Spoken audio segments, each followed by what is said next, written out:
बिस्मिल्लाहिर्रहमानिर्रहीम। औरत के ज़ेवर के मुतल्लक़ जो है गुफ्तगू करेंगे आज। तो जो ज़ेवर औरत के मिल्कियत में और कब्ज़े में है और वो निसाब के बराबर भी है और उस पर साल गुज़र जाए तो औरत के ज़िम्मे उसका ज़कात उसकी होगी, मर्द के ज़िम्मे नहीं है। हाँ, अगर शौहर तबर्रुआन और उसकी तरफ से दे दे और उसको बता दे कि तेरी ज़कात जो है वो मैंने दे दी है, तो तब भी अदा हो जाएगी। लेकिन जो है वो शौहर के ज़िम्मे नहीं है, क्योंकि वो औरत उसकी मालिक है। इसी तरह अगर बीवी के पास ज़ेवर वग़ैरह हैं लेकिन कब्ज़ा शौहर का है, तो फिर क्या किया जाएगा? तो अगर बीवी साहिब निसाब हो तो इस वजह से शौहर साहिब निसाब नहीं होता, तो कुर्बानी वग़ैरह इसी तरह ज़कात जो है वो शौहर के ज़िम्मे नहीं है, बीवी के ही ज़िम्मे होगा। और अगर ज़ेवर बीवी का है और कर्ज़ मर्द के ज़िम्मे है तो ज़कात अदा करते वक्त जो है कर्ज़ को उसमें से निकालेंगे नहीं, क्योंकि मर्द की अलहदा मिल्कियत होती है और औरत की अलहदा मिल्कियत होती है। इसी तरह जो शादी के मौके पर, निकाह के मौके पर औरत को ज़ेवर दिया जाता है, उसकी तफसील भी ज़िक्र करेंगे।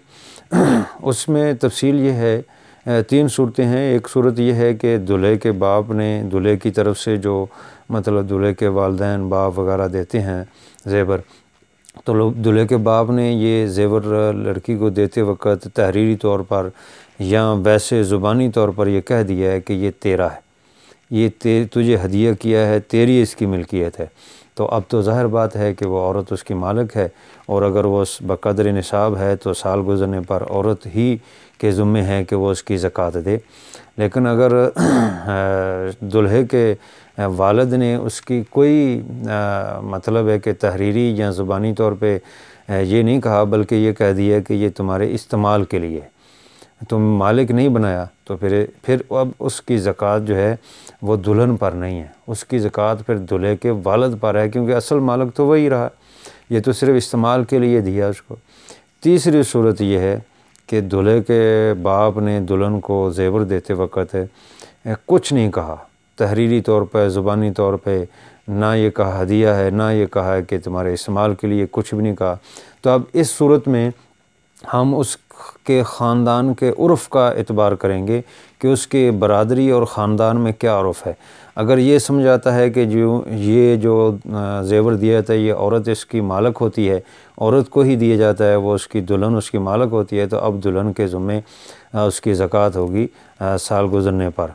लेकिन अगर ये समझा जाता है उसकी बरादरी और ख़ानदान में कि औरत इसकी मालिक नहीं है, ये तो सिर्फ़ आर्ज़ी उसको दिया है या इस्तेमाल के लिए दिया है, तो फिर जो दुल्हन का ससुर है यानी दूल्हे का बाप जो है, उसके ज़िम्मे उस मालिक वो है, तो उसके ज़िम्मे उस पर ज़कात होगी। अलबत्ता ये है कि इसकी सूरत मुतय्यन भी की जा सकती है कि उससे पूछा जा सकता है कि ये ज़ेवरात के मालिक कौन है जो आपने दिए। अगर ना वाज़ेह हो तो पूछा जा सकता है, ताकि मालिक मुतय्यन किया जाए और जो मालिक होगा उसी पर ज़कात होगी।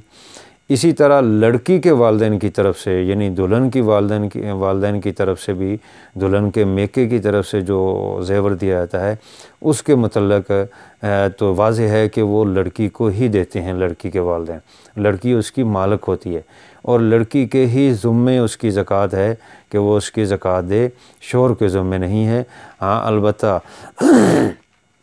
शौहर उसकी तरफ से अदा कर दे तो ठीक है। इसी तरह कुछ बाज़ लोग ये करते हैं कि जब निकाह होता है तो जो ज़ेवर बनाया होता है वही महर बना देते हैं और कहते हैं कि यही महर है जो हमने ज़ेवर बनाया है, ये इसका महर है। तो अब वो ज़ाहिर है उसकी मालिक लड़की है, दुल्हन उसकी मालिक है और उसके मिल्कियत और कब्ज़े में है और लड़की अकल बालिग है, तो अब ज़कात भी लड़की पर फ़र्ज़ है, वो उसकी ज़कात जो है देंगी। अल्लाह ताला समझ और अमल की तौफ़ीक़ अता फ़रमाए।